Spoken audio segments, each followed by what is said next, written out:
दोस्तों, लखनऊ शहर की शाम ढल रही थी। सड़क किनारे चहल पहल बढ़ने लगी थी। बाजार में रौनक थी और जगह जगह ठेले वाले ग्राहकों को लुभाने में लगे थे। एक पानीपुरी वाले के ठेले के पास एक साधारण सी दिखने वाली महिला खड़ी थी। उसने साधारण सूती साड़ी पहनी हुई थी। आंखों पर मोटा चश्मा लगा था और सिर पर पल्लू था। देखने में वह किसी आम घरेलू महिला की तरह लग रही थी जो बाजार में घूमने आई हो। किसी को यह अंदाजा भी नहीं था कि यह कोई और नहीं बल्कि शहर की डीएम मैडम हैं, जो भेष बदलकर आम लोगों के बीच उनके दुख दर्द समझने आई हैं। मैडम ने एक पानीपुरी वाले के ठेले पर जाकर कहा, भैया जरा तीखी वाली बनाना।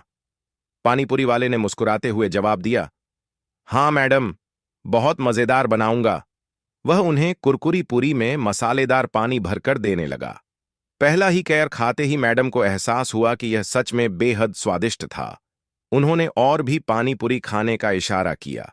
वह ठेले वाले की मेहनत और उसकी व्यवहार कुशलता को परख रही थी। अचानक माहौल में एक अलग सा तनाव आ गया। 4 पुलिस वाले मोटरबाइक पर आए। उनकी वर्दी पर धूल जमी थी और चाल ढाल से वे किसी बाहुबली से कम नहीं लग रहे थे। उनमें से एक ने पानीपुरी वाले को घूरते हुए कहा, अबे, तेरा ठेला यहां कैसे लगा? कितनी बार कहा है कि सड़क के किनारे अतिक्रमण मत कर, लेकिन तेरी हिम्मत तो देखो। पानीपुरी वाले ने हाथ जोड़कर कहा, साहब, हम गरीब आदमी हैं, यही करके परिवार पालते हैं। लेकिन पुलिस वाले सुनने के मूड में नहीं थे। उन्होंने ठेले पर जोरदार लात मारी, जिससे सारी पानीपुरी नीचे गिर गई। भीड़ सहमी हुई खड़ी थी, लेकिन कोई कुछ कहने की हिम्मत नहीं कर पा रहा था। मैडम को यह देखकर गुस्सा आ गया। उन्होंने आगे बढ़कर कहा, यह क्या तरीका है? किसी गरीब की रोजी रोटी ऐसे उजाड़ दिए? एक पुलिस वाला उनकी तरफ मुड़ा। उसने ऊपर से नीचे तक उन्हें घूरा और हंसते हुए बोला, ओहो, यह देखो, समाज की नई नेता आ गई। अरे मैडम, तुम अपने घर जाओ, यह हमारा मामला है। मैडम ने गहरी सांस ली और सख्त आवाज में बोली, गरीबों के साथ अत्याचार करना कौन सा कानून है? पुलिस वाले को यह जवाब पसंद नहीं आया। वह गुस्से में भड़क गया और तैश में आकर उसने जोरदार थप्पड़ दिया। मैडम के गाल पर जड़ दिया। चारों ओर सन्नाटा छा गया। कोई कुछ समझ नहीं पा रहा था। थप्पड़ इतना तेज था कि मैडम का चश्मा नीचे गिर गया। उनका चेहरा लाल हो गया। लोग अवाक खड़े देख रहे थे। किसी को यकीन नहीं हो रहा था कि पुलिस ने एक महिला पर हाथ उठाया है। लेकिन पुलिस वालों को इससे कोई फर्क नहीं पड़ा। बड़ी आई कानून सिखाने वाली। चल थाने चल। पुलिस वाले ने मैडम का हाथ पकड़कर घसीटने की कोशिश की। अब मैडम को एहसास हुआ कि स्थिति हाथ से निकल रही है। उन्होंने सोचा कि अब अपनी असली पहचान बता दें, लेकिन फिर कुछ सोचकर रुक गई। अगर मैं अभी सच बता दूं तो ये लोग डरकर झुक जाएंगे, लेकिन मुझे देखना है कि आम जनता के साथ कैसा व्यवहार किया जाता है। मुझे इस नाटक को आगे बढ़ाना होगा। उन्होंने विरोध नहीं किया। पुलिस वालों ने उनके हाथ में हथकड़ी डाल दी और उन्हें घसीटते हुए जीप में बैठा लिया। रास्ते में वे लगातार गंदी गंदी बातें कर रहे थे। अबे, ये औरत बहुत तेज है। लगता है किसी बड़े घर की भागी हुई औरत है। हो सकता है किसी नेता के साथ भाग कर आई हो और अब हमें भाषण देने लगी। चलो थाने में डालते हैं, मजा छकाएंगे इसे। थाने में पहुंचते ही उन्हें लॉकअप में बंद कर दिया गया। वहां कुछ और कैदी भी थे। उनमें से एक महिला ने पूछा, बहन, तुझे क्यों पकड़ा? मैडम ने गहरी सांस लेते हुए जवाब दिया, गरीब की मदद करने की गलती कर दी। अब वह मन ही मन सोचने लगी कि अगर वह तुरंत अपनी असली पहचान बता दे तो मामला तुरंत सुलझ जाएगा। लेकिन उन्हें यह देखना था कि पुलिस एक आम नागरिक के साथ क्या क्या कर सकती है। उन्होंने निश्चय किया कि जब तक बहुत जरूरी ना हो, तब तक वे अपनी पहचान नहीं बताएंगी। थोड़ी देर बाद एक इंस्पेक्टर आया। उसने डीएम मैडम को घूर कर देखा और हंसते हुए कहा, बड़ी आई समाज सुधारक, चल साइन कर, यह कबूल कर कि तूने सरकारी काम में बाधा पहुंचाई है, नहीं तो रात भर यही रहेगी। मैडम ने कहा, मैंने कोई गलती नहीं की तो साइन क्यों करूं? इंस्पेक्टर ने टेबल पर जोर से हाथ मारा। तेरी हिम्मत तो देखो। अबे सिपाही, इसे अंदर ले जा और समझा इसे अच्छे से। अब मामला गंभीर होता जा रहा था। क्या मैडम अब अपनी असली पहचान बताएंगी या फिर और अत्याचार सहेंगी? डीएम मैडम अब एक गंदे और बदबूदार लॉकअप में बैठी थी। वहां की हालत बेहद खराब थी। गंदगी, पान की पीक, पेशाब की बदबू और कोनों में फैली गंदगी ने माहौल को असहनीय बना दिया था। उनके ठीक बगल में 2 और महिलाएं बैठी थीं, जिनकी आंखों में डर और बेबसी साफ झलक रही थी। एक औरत ने धीरे से पूछा, बहन, तू कौन है और पुलिस ने तुझे क्यों पकड़ा? मैडम ने हल्की मुस्कान के साथ जवाब दिया, मैंने एक गरीब ठेले वाले का साथ दिया, बस इतनी गलती कर दी। दूसरी औरत ने आह भरते हुए कहा, हम गरीबों के लिए इस देश में कोई जगह नहीं। पुलिस वाले हमें इंसान नहीं समझते। देख लेना, अगर तेरे पास पैसे या कोई बड़ा आदमी नहीं है तो ये तुझे बहुत सताएंगे। डीएम मैडम को अब समझ में आ रहा था कि पुलिस वालों की मनमानी कितनी खतरनाक हो सकती है। उन्होंने अब भी अपनी पहचान छुपाने का फैसला किया था, क्योंकि वे देखना चाहती थीं कि आम जनता को पुलिस की बर्बरता का कितना शिकार होना पड़ता है। कुछ देर बाद वही इंस्पेक्टर जो उन्हें घसीट कर लाया था, अपने 2 सिपाहियों के साथ वहां आया। उसने मैडम को घूरते हुए कहा, अभी भी अकड़ बाकी है। चल हाथ आगे कर और बयान पर साइन कर। मैडम ने शांत स्वर में कहा, मैंने कोई गलती नहीं की, मैं साइन नहीं करूंगी। इंस्पेक्टर ने गुस्से में चेहरा लाल कर लिया। फिर उसने पास खड़े सिपाही को इशारा किया। अचानक एक सिपाही ने आकर मैडम के बालों को जोर से पकड़कर खींचा, जिससे उनका सर पीछे की ओर झुक गया। अब जबरदस्ती साइन करवाओ इससे, बहुत नेतागिरी झाड़ रही है। इंस्पेक्टर शिखा मैडम ने दर्द सहते हुए कहा, यह गलत है, यह अन्याय है। सिपाही ने ठाका लगाते हुए कहा, बड़ी आई न्याय की देवी, यहां हमारा कानून चलता है, समझी? इसके बाद उन्होंने मैडम को पकड़कर जबरदस्ती उनकी उंगलियों से कागज पर निशान लगवाने की कोशिश की, लेकिन मैडम ने पूरी ताकत से अपना हाथ पीछे कर लिया और जोर से कहा, यह देख। इंस्पेक्टर और ज्यादा गुस्से में आ गया। उसने एक और सिपाही को बुलाकर कहा, इसकी अकड़ निकालो, समझाओ इसे अच्छे से। 2 सिपाही आगे बढ़े और उन्होंने मैडम को पकड़कर जबरदस्ती लॉकअप से बाहर निकाला। फिर उन्होंने उन्हें एक कमरे में ले जाकर धक्का देकर जमीन पर गिरा दिया। अब बता, मान जाएगी या और तरीका अपनाना पड़ेगा? एक सिपाही गुर्राया। मैडम ने सर उठाकर उसकी आंखों में आंखें डाल दी। उन्हें गुस्सा आ रहा था, लेकिन वे अभी भी संयम बनाए रखना चाहती थीं। तभी एक सिपाही ने आगे बढ़कर उन्हें जबरदस्ती उठाया और जोर से धक्का दिया, जिससे वे फिर से गिर गईं। फिर उसने एक लकड़ी की छड़ी उठाई और कहा, अब तू देख कितनी समाज सेवा करती है। तभी बाहर से किसी के तेज कदमों की आहट आई। एक अन्य पुलिस अफसर अंदर आया और गुस्से से बोला, क्या हो रहा है यहां? इंस्पेक्टर हड़बड़ाकर बोला, सर, ये औरत बहुत बदतमीज है, कानून का उल्लंघन कर रही है, सरकारी काम में बाधा पहुंचा रही है। अच्छा, और तुम लोग इस पर बल प्रयोग कर रहे हो? अफसर ने संदेह भरी नजरों से देखा। सर, यह बहुत चालाक है, इसे सही से सबक सिखाना जरूरी है। डीएम मैडम ने उस अफसर की आंखों में सीधे देखा और कहा, अगर आपको कानून की थोड़ी भी समझ है तो आप जानते होंगे कि बिना किसी अपराध के किसी महिला को इस तरह टॉर्चर करना गैर कानूनी है। अफसर कुछ पल चुप रहा, फिर उसने इंस्पेक्टर को घूरा, बिना सबूत के इसे क्यों बंद किया है? इंस्पेक्टर थोड़ा असहज हो गया। सर, हमने इसे सड़क पर झगड़ा करते पकड़ा था, यह लोगों को भड़काने का काम कर रही थी। अफसर ने गहरी सांस ली और डीएम मैडम की ओर देखा। ठीक है, इसे यहां मत रखो, इसे कुछ घंटे बाद छोड़ देना। इंस्पेक्टर ने नाखुशी जाहिर की, लेकिन आदेश मानने के सिवाय उसके पास कोई चारा नहीं था। डीएम मैडम को वापस लॉकअप में डाल दिया गया। अब वे सोचने लगीं कि क्या उन्हें अपनी असली पहचान उजागर करनी चाहिए या और इंतजार करना चाहिए। इधर पुलिस वालों ने अपना दूसरा खेल शुरू कर दिया। उन्होंने जानबूझकर डीएम मैडम को परेशान करने के लिए बदबूदार कंबल दिया, जो शायद महीनों से धोया नहीं गया था। उन्होंने खाने में बचा खुचा और बासी खाना दिया, जिसे कुत्ते भी न खाएं। लेकिन मैडम के चेहरे पर कोई शिकन नहीं आई। उन्होंने सब कुछ सहने का निश्चय किया था, क्योंकि वे जानना चाहती थीं कि आम जनता को किस तरह का अन्याय सहना पड़ता है। अगली सुबह इंस्पेक्टर फिर आया। अबे, आज तेरी किस्मत अच्छी है, चल तेरी जमानत हो गई। मेरी जमानत? मैडम ने आश्चर्य से पूछा। हां, तेरे जैसे लोगों को बचाने के लिए कोई ना कोई मूर्ख आ ही जाता है। वे उठकर बाहर आए। बाहर एक पत्रकार खड़ा था, जिसने उनके बारे में सुना था और उनके लिए आवाज उठाने आया था। मैडम, आप पर क्या आरोप है? कोई नहीं, सिर्फ इंसानियत दिखाने की सजा मिली थी, मैडम ने हल्की मुस्कान के साथ कहा। अब वे सोच रही थीं कि क्या अब समय आ गया है कि वे अपनी असली पहचान बता दें। डीएम मैडम अब भी लॉकअप के बाहर खड़ी थी, लेकिन उनके चेहरे पर किसी तरह की घबराहट या परेशानी का भाव नहीं था। पत्रकार के सवालों का जवाब देने के बजाय वे चुपचाप पुलिस स्टेशन के चारों ओर देख रही थी। वहां कुछ गरीब लोग अपनी शिकायत दर्ज कराने आए थे, लेकिन पुलिस वालों ने उन्हें धमकाकर भगा दिया।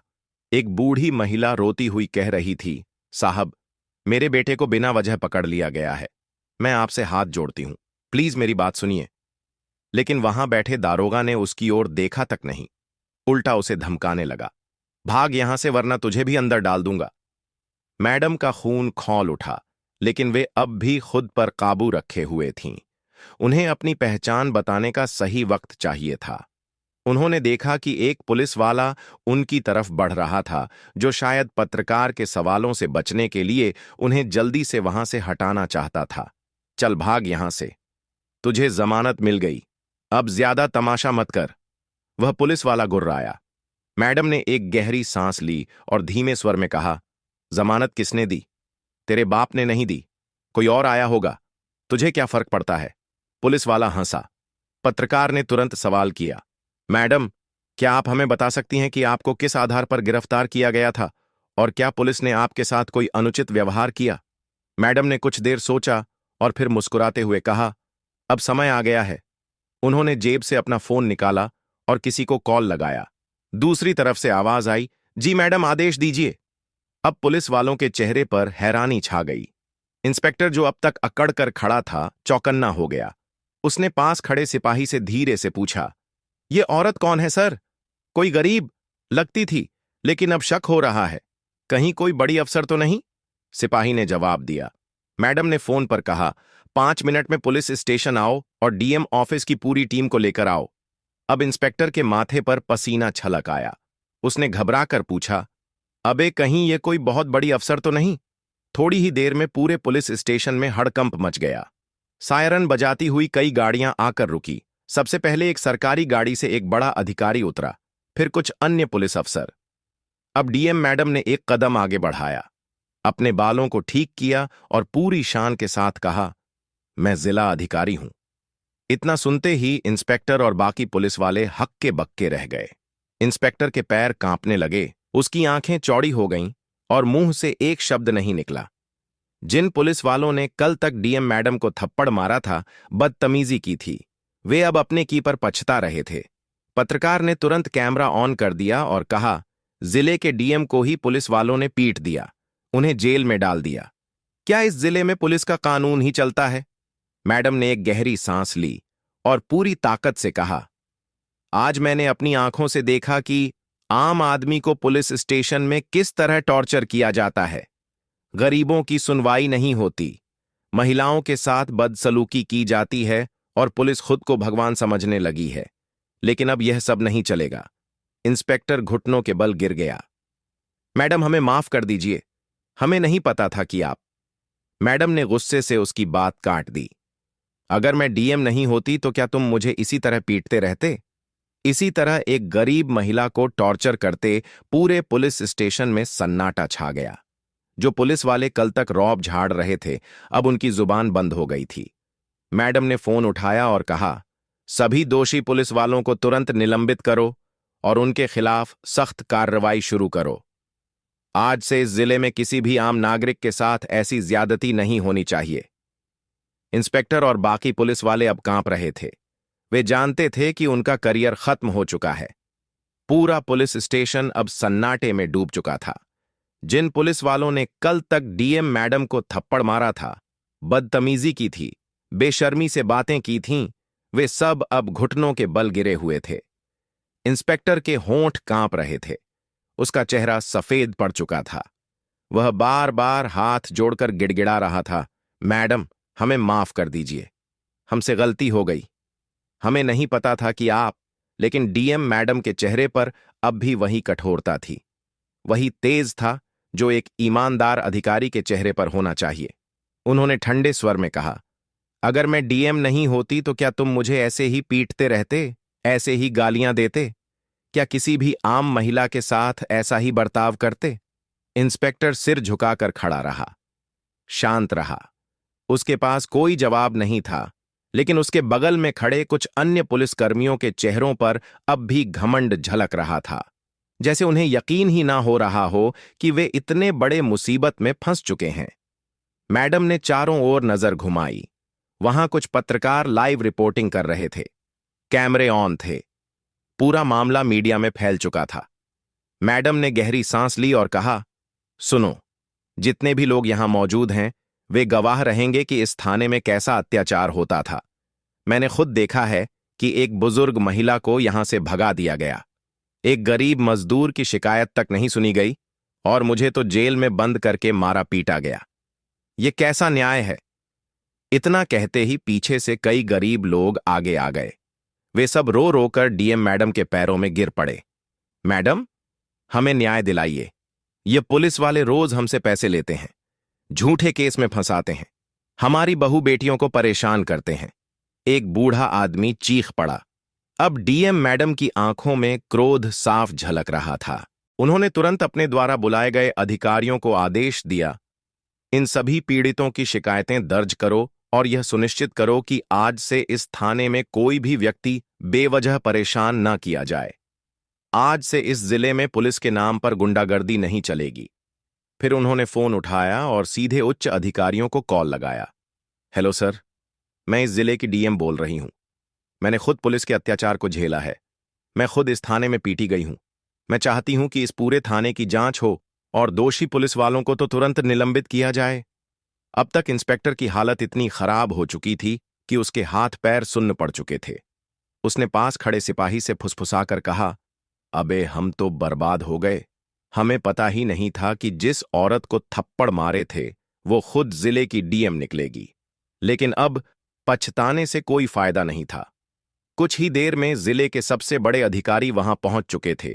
वे डीएम मैडम के सामने झुके हुए बोले, मैडम, हमें इस घटना के लिए शर्मिंदा होना चाहिए।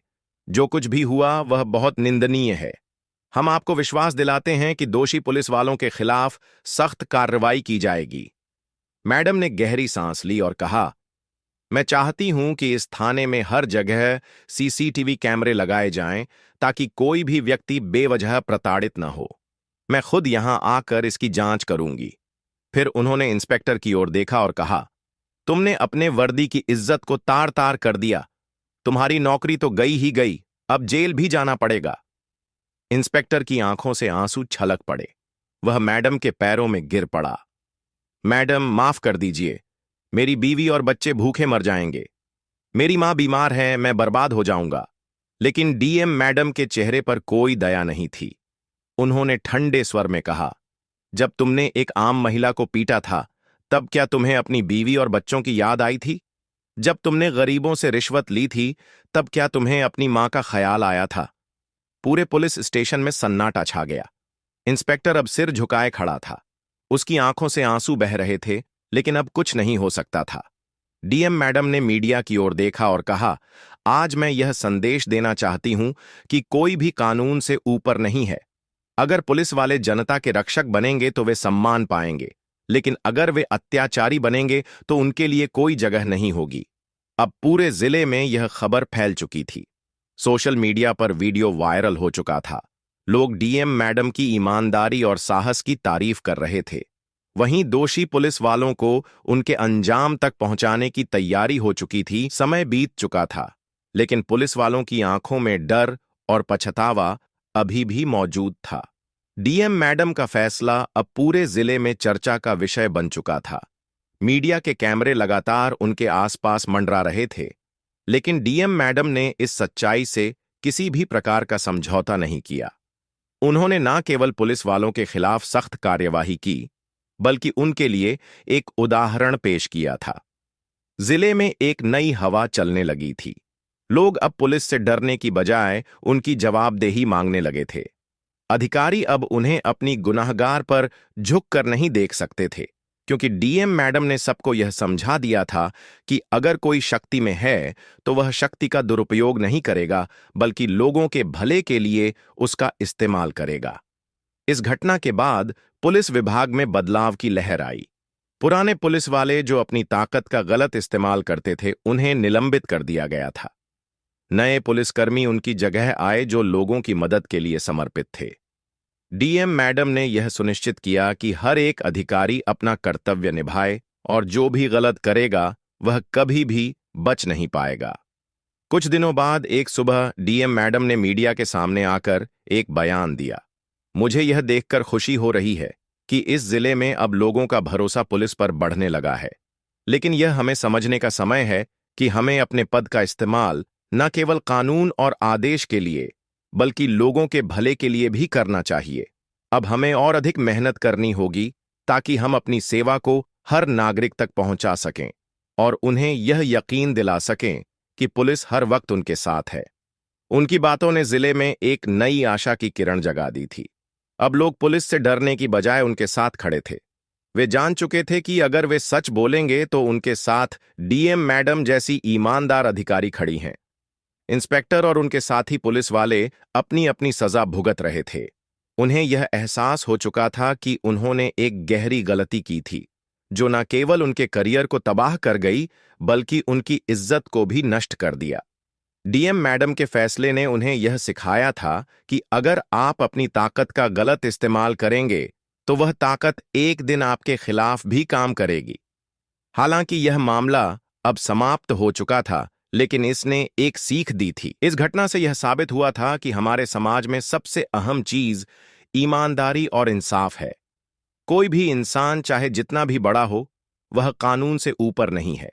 चाहे वह कोई भी अधिकारी हो, कोई भी पुलिस वाला हो या कोई भी एक आम नागरिक हो, जब तक वह अपनी शक्तियों का सही इस्तेमाल नहीं करता, तब तक वह समाज में सम्मान और भरोसा हासिल नहीं कर सकता।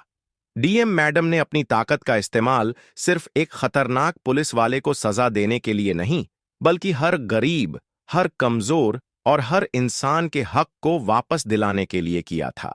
उन्होंने यह भी दिखाया था कि समाज में बदलाव लाने के लिए हमें खुद आगे आकर कदम उठाने होते हैं, न कि सिर्फ खड़े होकर दूसरों से बदलाव की उम्मीद रखनी होती है।